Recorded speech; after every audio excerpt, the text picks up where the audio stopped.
The sun dipped below the trees. Shadows grew long in the forest. A hunter, strong and weathered, stalked his prey. He had spent many days in these woods, but tonight something felt different.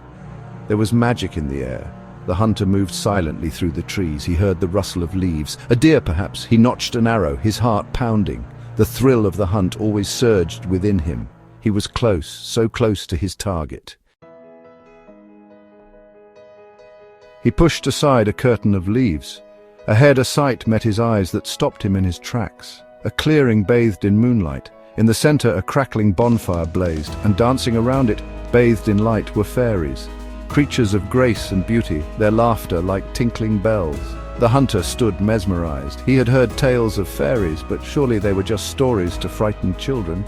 Yet here they were, real and more lovely than he could have imagined. Their dance was mesmerizing, their every move filled with joy and abandon.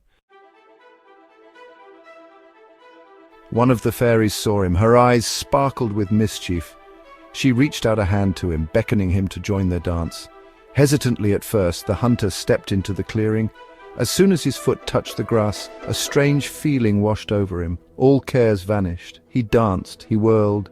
He laughed with the fairies as the firelight painted their faces gold. They moved as one, a blur of motion and light. Time ceased to exist.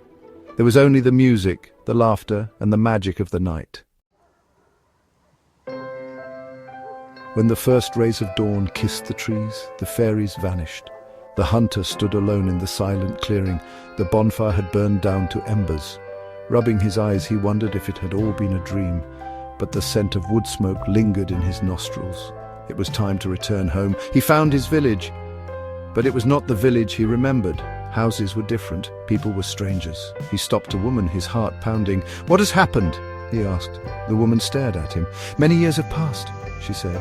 Then she pointed to a nearby cottage. "Your wife still lives, though she is very old now." The hunter's heart ached. He rushed to the cottage. There on the porch sat an old woman, her face etched with time. He knelt before her, tears filling his eyes.